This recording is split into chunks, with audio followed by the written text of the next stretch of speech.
ನೋಡಿ, ಎಲ್ಲಾ ಔಷಧಿ ಹೊರಗಡೆ. ಯಾಕೆ ಸರ್ಕಾರಿ ಆಸ್ಪತ್ರೆಗಳಲ್ಲಿ ಬಡವರು ಬಂದ್ಬಿಟ್ಟು ಹೊರಗಡೆ ದುಡ್ಡು ಕೊಟ್ಟು ಯಾಕೆ ಎಲ್ಲಾ ಔಷಧಿಗಳನ್ನ ಕೊಂಡ್ಕೋಬೇಕು? ಇಲ್ಲಿ ಜನೌಷಧಿ ಕೇಂದ್ರಗಳನ್ನ ಸರ್ಕಾರ ಯಾಕೆ ಮುಚ್ಚಿದೆ? ನೂರಾರು ಪ್ರಶ್ನೆಗಳಿದ್ದಾವೆ. ನಮ್ಮ ಪ್ರತಿನಿಧಿ ರೆಹಮಾನ್ ಹಾಗೂ ನಮ್ಮ ಪ್ರತಿನಿಧಿ ದೀಪ್ತಿ ತೋಳ್ಪಾಡಿ ಇಬ್ರು ಕೂಡ ಲೈವ್ ಕನೆಕ್ಟ್ ಆಗಿದ್ದಾರೆ. ರೆಹಮಾನ್, ಏನ್ ನಡೀತಾ ಇದೆ ಸರ್ಕಾರಿ ಆಸ್ಪತ್ರೆಗಳಲ್ಲಿ? ಯಾವ ಕಾರಣಕ್ಕೋಸ್ಕರ ರೋಗಿಗಳು ಇಷ್ಟೊಂದು ಪರದಾಡಬೇಕು? ಈ ಜನೌಷಧಿ ಕೇಂದ್ರಗಳನ್ನ ಅಥವಾ ಸಂಜೀವಿನಿ ಕೇಂದ್ರಗಳನ್ನ, ಔಷಧಿ ಕೇಂದ್ರಗಳನ್ನ ಯಾಕೆ ರಾಜ್ಯ ಸರ್ಕಾರ ಮುಚ್ಚಿದೆ? ಏನೆಲ್ಲ ಡೀಟೇಲ್ಸ್ ಇದೆ? ಹಾಗೆ ದೀಪ್ತಿ ಅವ್ರನ್ನು ಕೂಡ ಮಾತಾಡಿಸಿ.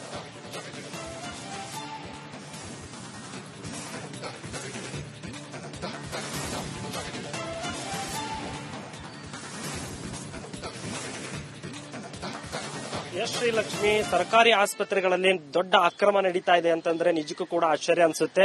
ಯಾವ ಒಂದು ಸರ್ಕಾರಿ ಆಸ್ಪತ್ರೆಗೆ ಹೋದ್ರೂ ಕೂಡ ಅಲ್ಲಿ ಬರೀ ಅವ್ಯವಸ್ಥೆಯ ತಾಣವಾಗಿದೆ ಅಂತಾನೆ ಹೇಳ್ಬೋದು. ಯಾಕಂದ್ರೆ ಸರಿಯಾದಂತಹ ಮೆಡಿಸಿನ್ಗಳ ವ್ಯವಸ್ಥೆ ಮಾಡಿಕೊಡ್ತಾ ಇಲ್ಲ, ಸರಿಯಾದಂತ ಅವರಿಗೆ ಚಿಕಿತ್ಸೆಯನ್ನು ಕೂಡ ನೀಡ್ತಾ ಇಲ್ಲ. ಆಸ್ಪತ್ರೆಗೆ, ಈ ಸರ್ಕಾರಿ ಆಸ್ಪತ್ರೆಗೆ ಬರುವಂತ ಎಲ್ಲರೂ ಕೂಡ ಮಧ್ಯಮ ವರ್ಗದವರೇ, ಬಡವರೇ ಈ ಆಸ್ಪತ್ರೆಗಳಿಗೆ ವಿಸಿಟ್ ಕೊಡ್ತಾರೆ. ಯಾಕಂದ್ರೆ ಅವ್ರ ಹತ್ರ ಹಣದ ಕೊರತೆ ಇರುತ್ತೆ. ಹಂಗಿದ್ರೆ ಅವರು ದೊಡ್ಡ ದೊಡ್ಡ ಆಸ್ಪತ್ರೆಗಳಿಗೆ ಹೋಗ್ತಾ ಇದ್ರು. ಇಲ್ಲಿ ಬರುವಂತ ಎಲ್ಲಾ ಬಡವರು ಕೂಡ ಈ ಆಸ್ಪತ್ರೆಗೆ ಬರ್ತಾರೆ. ಆದ್ರೆ ಇಲ್ಲಿ ಪರಿಸ್ಥಿತಿ ಹೆಂಗಿದೆ ಅಂತಂದ್ರೆ, ಏನು ಪ್ರೈವೇಟ್ ಹಾಸ್ಪಿಟಲ್ ಅಲ್ಲಿ ಖರ್ಚು ಬರುತ್ತೋ ಅದೇ ಖರ್ಚು ಈ ಸರ್ಕಾರಿಗಳಲ್ಲಿ ಬರುತ್ತೆ. ನಾವು ಕೆಸಿ ಜನರಲ್, ವಿಕ್ಟೋರಿಯಾ ಆಸ್ಪತ್ರೆ, ಬೋರಿಂಗ್ ಆಸ್ಪತ್ರೆಯಲ್ಲಿ ರಹಸ್ಯ ಕಾರ್ಯಾಚರಣೆ ಮಾಡಿದಾಗ ನಮಗೆ ನಿಜಕ್ಕೂ ಕೂಡ ಗೊತ್ತಾಗಿದ್ದು, ಎಲ್ಲಾ ಮೆಡಿಸಿನ್ ಕೂಡ ಹೊರಗಡೆನೆ ಬರೀತಾರೆ. ಯಾವುದೇ ಒಂದು ನಾಮಕಾವಸ್ಥೆ ಆಗಿ 1-2 ಮೆಡಿಸಿನ್ ಅನ್ನ ಮಾತ್ರ ಕೊಡ್ತಾರೆ. ಹೊರಗಡೆ ಎಲ್ಲಾ ಮೆಡಿಸಿನ್ ನ ಬರೀತಾರೆ. ಎಲ್ಲಾ ಸರ್ಕಾರಿ ಆಸ್ಪತ್ರೆಯ ಮುಂಭಾಗದಲ್ಲಿ, ಅಕ್ಕಪಕ್ಕದಲ್ಲಿ, ರಸ್ತೆಗಳಲ್ಲಿ ಖಾಸಗಿ ಆಸ್ಪತ್ರೆಗಳು ತಲೆ ಎತ್ತಿದೆ ಅಂತಾನೆ ಹೇಳ್ಬೋದು. ಸಾಕಷ್ಟು ಖಾಸಗಿ ಆಸ್ಪತ್ರೆಗಳಿದೆ. ಯಾಕಂದ್ರೆ ಮೆಡಿಸಿನ್ ಒಳಗಡೆ ಇಲ್ಲ. ಹಾಗಾಗಿ ಎಲ್ಲಾ ಮೆಡಿಸಿನ್ ಗಳನ್ನು ಕೂಡ ಹೊರಗಡೆನೆ ಬರೆಯೋದ್ರಿಂದ ಖಾಸಗಿ ಆಸ್ಪತ್ರೆಗಳಲ್ಲಿ ಒಳ್ಳೆ ಒಂದು ಬಿಸಿನೆಸ್ ಆಗ್ತಾ ಇದೆ ಅಂತಾನೆ ಹೇಳ್ಬೋದು.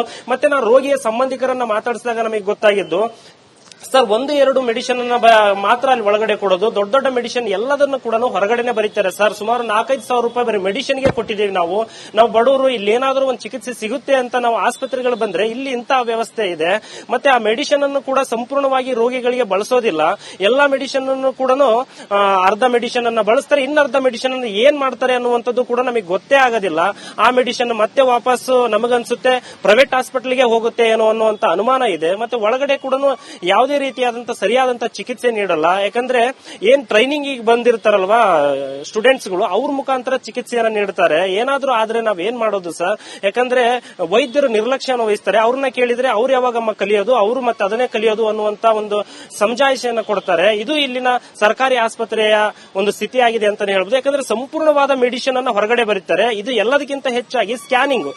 ಇಂಥ ದೊಡ್ಡ ದೊಡ್ಡ ಸರ್ಕಾರಿ ಆಸ್ಪತ್ರೆಗಳಲ್ಲಿ, ಅದು ಬೆಂಗಳೂರಿನ ರಾಜಧಾನಿ, ಬೆಂಗಳೂರು ರಾಜಧಾನಿ, ಕರ್ನಾಟಕದ ರಾಜಧಾನಿ, ಇಂಥ ಒಂದು ಬೆಂಗಳೂರಿನಲ್ಲಿ ಸರ್ಕಾರಿ ಆಸ್ಪತ್ರೆಗಳ ಸ್ಥಿತಿ ಹೇಗಿದೆ ಅಂತಂದ್ರೆ, ಸ್ಕ್ಯಾನಿಂಗ್, ಪ್ರತಿಯೊಂದು ಸ್ಕ್ಯಾನಿಂಗ್ ಅನ್ನು ಕೂಡ ಹೊರಗಡೆನೆ ಬರೀತಾರೆ ಸರ್. 1,500-3,000 ಸಾವಿರ ಗಂಟ್ಲಿ ಸ್ಕ್ಯಾನಿಂಗ್ ತಗೊಂತಾರೆ ಸರ್. ನಾವು ಹೊರಗಡೆ ಹೋಗಿ ಬಂದ್ರೆ ಸಾಕು ಎಲ್ಲಾ ಸ್ಕ್ಯಾನಿಂಗ್. ಬಟ್ ಸ್ಕ್ಯಾನಿಂಗ್ ಮಿಷನ್ ಆಸ್ಪತ್ರೆಯ ಒಳಗಡೆ ಇದೆ, ಆದ್ರೆ ಎಲ್ಲಾ ಹೊರಗಡೆನೆ ಬರೀತಾರೆ. ಈಗ ನೋಡಿ ಸರ್, ನಾನು 2-3 ಸ್ಕ್ಯಾನಿಂಗ್ ಅನ್ನ ಮಾಡಿಸ್ಕೊಂಡ್ ಬಂದಿದ್ದೀನಿ. ಸುಮಾರು 4-5 ಸಾವಿರ ಆಯ್ತು ಅಂತಂದು ಪಾಪ ರೋಗಿಯ ಸಂಬಂಧಿಕರು ಅಳ್ಳು ಅಂತ ತೊಳ್ಕೊಂಡು ನಾವ್ ಎಲ್ಲಿಂದ ದುಡ್ಡು ತರಬೇಕು ಸರ್ ಅನ್ನುವಂಥದ್ದು. ಇದಕ್ಕೆ ಸಂಬಂಧಪಟ್ಟ ಹಾಗೆ ನನ್ನ ಕಲೀಗ್ ಕೂಡ ದೀಪ್ತಿ ಅವರು ಇದ್ದಾರೆ. ಅವರು ಕೂಡ ಈ ಆಸ್ಪತ್ರೆಗಳಿಗೆ ಭೇಟಿ ನೀಡಿ ಹಲವಾರು ಮಾಹಿತಿಯನ್ನ ಕಲೆ ಹಾಕಿದ್ದಾರೆ. ಅವ್ರನ್ನು ಕೂಡ ನಾನು ಮಾತಾಡಿಸ್ತೀನಿ. Over to you Deep. Rehman, thank you. ನೀವು ಕೂಡ ಸ್ಟಿಂಗ್ ಆಪರೇಷನ್ ಮಾಡಿದ್ರ? ಈ ಹಿಂದೆ ನಾನು ಕೂಡ ಮಾಡಿದ್ದೆ. ಪ್ರಮುಖವಾಗಿ ವಿಚಾರ ಏನು ಅಂತ ಹೇಳಿದ್ರೆ, ಇತ್ತೀಚೆಗೆ ಜನೌಷಧಿ ಕೇಂದ್ರಗಳನ್ನ ಕೂಡ ಆರೋಗ್ಯ ಇಲಾಖೆ ಮುಚ್ಚಿರುವಂತದ್ದು. ಕೇಂದ್ರ ಸರ್ಕಾರಕ್ಕೆ ಪತ್ರವನ್ನ ಬರೆಯುವ ಮೂಲಕ ದಿನೇಶ್ ಗುಂಡೂರಾವ್ ಅವರು ಹೇಳ್ತಾರೆ, ನಮ್ಮ ಸರ್ಕಾರಿ ಆಸ್ಪತ್ರೆಗಳಲ್ಲಿ ಸಾಕಷ್ಟು ಸ್ಟಾಕ್ ಇದೆ, ನಮ್ಮಲ್ಲೇ ಸ್ಟಾಕ್ ಇರಬೇಕಾದ್ರೆ, ಮೆಡಿಸಿನ್ ಇರಬೇಕಾದ್ರೆ ನಾವೇನಕ್ಕೆ ಜನೌಷಧಿಯನ್ನ ನಮ್ಮ ಆಸ್ಪತ್ರೆ ಆವರಣದಲ್ಲಿ ಇಟ್ಕೊಳ್ಬೇಕು ಅಂತ ಹೇಳಿ ಎಲ್ಲಾ ಜನೌಷಧಿ ಕೇಂದ್ರಗಳನ್ನ ಸರ್ಕಾರಿ ಆಸ್ಪತ್ರೆ ಆವರಣದಲ್ಲಿರುವಂತಹ ಕೇಂದ್ರಗಳನ್ನ ಬಂದ್ ಮಾಡೋದಕ್ಕೂ ಕೂಡ ನಿರ್ಧಾರವನ್ನ ಮಾಡ್ತಾರೆ. ಜೊತೆಗೆ ಕೇಂದ್ರ ಆರೋಗ್ಯ ಸಚಿವರಿಗೂ ಕೂಡ ಪತ್ರವನ್ನ ಬರೆಯುವ ಮೂಲಕ ಈ ವಿಚಾರವನ್ನ ತಿಳಿಸ್ತಾರೆ. ಆದ್ರೆ ಇಷ್ಟೆಲ್ಲ ಮಾಡುವಂತಹ ಸಚಿವರಿಗೆ ಈ ಒಳಗಡೆ ಮೆಡಿಸಿನ್ ಸಿಗ್ತಾ ಇಲ್ಲ ಅನ್ನೋ ಒಂದು ವಿಚಾರ ಯಾಕೆ ಗೊತ್ತಾಗ್ತಾ ಇಲ್ಲ? ಗೊತ್ತಾಗದೇ ಇರೋ ರೀತಿಯಲ್ಲಿ ಏನಾದ್ರೂ ಇಲ್ಲಿರುವಂತಹ ಸಿಬ್ಬಂದಿಗಳು, ಅಧಿಕಾರಿಗಳು ನೋಡ್ಕೊಳ್ತಾ ಇದ್ದಾರೆ? ಯಾಕಂದ್ರೆ ವಿಸಿಟ್ ಗೆ ಬರುವಂತಹ ಸಂದರ್ಭದಲ್ಲಿ ಸಚಿವರ ಮುಂದೆ ಎಲ್ಲಾನು ಸರಿ ಇರುತ್ತೆ, ಆದ್ರೆ ವಿಸಿಟ್ ನಂತರದಲ್ಲಿ ಮತ್ತೆ ಅದೇ ರೀತಿಯ ಸಮಸ್ಯೆಗಳು ತೆರ್ಕೊಂಡು ಹೋಗುತ್ತೆ. ಸೊ ಆ ರೀತಿಯ ವಿಚಾರಗಳನ್ನ ಕೂಡ ನಾವು ಗಮನಕ್ಕೆ ತರುವಂತಹ ಪ್ರಯತ್ನವನ್ನ ಮಾಡಿದ್ದೇವೆ. ಆದ್ರೆ ಹೋದಂತಹ ಸಂದರ್ಭದಲ್ಲಿ ಹೇಳುವಂತದ್ದು ಇಲ್ಲ, ಸ್ಟಾಕ್ ಇದೆ, ಒಂದೆರಡು ಸ್ಟಾಕ್ ಬರಬೇಕಿದೆ, ಅದನ್ನ ನಾವು ತರಿಸ್ಕೊಳ್ತೀವಿ ಅನ್ನೋ ರೀತಿಯಲ್ಲಿ ಮಾತಾಡ್ತಾರೆ ಹೊರತು ಇದಕ್ಕೆ ಶಾಶ್ವತವಾದಂತಹ ಪರಿಹಾರವನ್ನ ಕಂಡುಕೊಳ್ಳೋದಕ್ಕೆ ಆರೋಗ್ಯ ಇಲಾಖೆ ಕೂಡ ವಿಫಲ ಆಗಿದೆ ಅಂತಾನೆ ಹೇಳ್ಬೋದು. ಸೊ ನೀವು ಕೂಡ ಸ್ಟಿಂಗ್ ಆಪರೇಷನ್ ಮಾಡ್ಕೊಂಡು ಬಂದ್ರೆ, ಅದರಲ್ಲೂ ಮುಖ್ಯವಾಗಿ ವಿಕ್ಟೋರಿಯಾ ಆಸ್ಪತ್ರೆಯಲ್ಲಿ ಏನೆಲ್ಲ ನೋಡಿದ್ರ ಅನ್ನೋದನ್ನ ಹೇಳೋದಾದ್ರೆ. ಹೌದು ದೀಪ್ತಿ, ವಿಕ್ಟೋರಿಯಾ ಆಸ್ಪತ್ರೆಯಲ್ಲಿ ಎಂತ ದೊಡ್ಡ ಒಂದು ಅವ್ಯವಸ್ಥೆ ಇದೆ ಅಂತಂದ್ರೆ, ಸುಮಾರು ಆಸ್ಪತ್ರೆ ಹೊರಭಾಗದಲ್ಲೇ ಖಾಸಗಿ ಹಾಸ್ಪಿಟಲ್ಗಳು ಏನು ಮೆಡಿಕಲ್ ಶಾಪ್ಗಳಿದಾವೆ, ಸುಮಾರು ಒಂದು 6 ರಿಂದ 7 ಮೆಡಿಕಲ್ ಶಾಪ್ಗಳು ಆಸ್ಪತ್ರೆಯ ಮುಂಭಾಗದಲ್ಲೇ, ಮುಖ್ಯ ದ್ವಾರದ ಮುಂಭಾಗದಲ್ಲೇ ಇದಾವೆ. ಅಂದ್ರೆ ಒಳಗಡೆ ಇರುವಂತಹ ಜನೌಷಧಿ ಕೇಂದ್ರ ಯಾವುದು ಕೂಡ ಖಾಲಿ ಹೊಡಿತಾ ಇದೆ. ಒಳಗಡೆ ಯಾವುದೇ ಒಂದು ಮೆಡಿಸಿನ್ ಕೂಡ ಸಿಗ್ತಾ ಇಲ್ಲ. ನಾವು ಒಳಗಡೆ ಹೋದಾಗ ಗೊತ್ತಾಗಿದ್ದು, ಸರ್ ಯಾಕೆ ಎಲ್ಲದು ಪ್ರೈವೇಟ್ ಅಲ್ಲಿ ನೀವು ತಗೊಂತಾ ಇದ್ದೀರಾ ಅಂತಂದು. ಅವಾಗ ಸರ್ ಇಲ್ಲಿ ಮೆಡಿಸಿನ್ ಸಿಗೋದಿಲ್ಲ ಸರ್, ನಮಗೆಲ್ಲ ಸಮಸ್ಯೆ ಆಗ್ತಿದೆ, ಹಾಗಾಗಿ ನಾವು ಪ್ರೈವೇಟ್ ಗೆ ಹೋಗ್ತಾ ಇದ್ದೇವೆ. ಎಲ್ಲಾ ಮೆಡಿಸಿನ್ ಕೂಡ ಪ್ರೈವೇಟ್, ಅವರೊಂದು ವೈಟ್ ಶೀಟ್ ತಗೊಂತಾರೆ, ಡಾಕ್ಟರ್ ಪ್ರೈವೇಟ್ ಅಲ್ಲೇ ಬರೆದು ಕೊಡ್ತಾರೆ. ಆ ಮೆಡಿಸಿನ್ ಗಳ ಬೆಲೆ ಕೂಡ ಅಷ್ಟೇ ದುಬಾರಿ ಆಗಿರುತ್ತೆ. ಬಂದು ನಾವು ಪ್ರೈವೇಟ್ ಅಲ್ಲಿ ಹೋಗಿ ಮೆಡಿಸಿನ್ ಅನ್ನು ತೆಗೆದುಕೊಂಡು ಬಂದಾಗ ಆ ಮೆಡಿಸಿನ್ ಕೂಡ ರೋಗಿಗಳಿಗೆ ಸಂಪೂರ್ಣವಾಗಿ ಬಳಸೋದಿಲ್ಲ. ಇದು ವಿಕ್ಟೋರಿಯಾ ಆಸ್ಪತ್ರೆಯ ಸಮಸ್ಯೆ.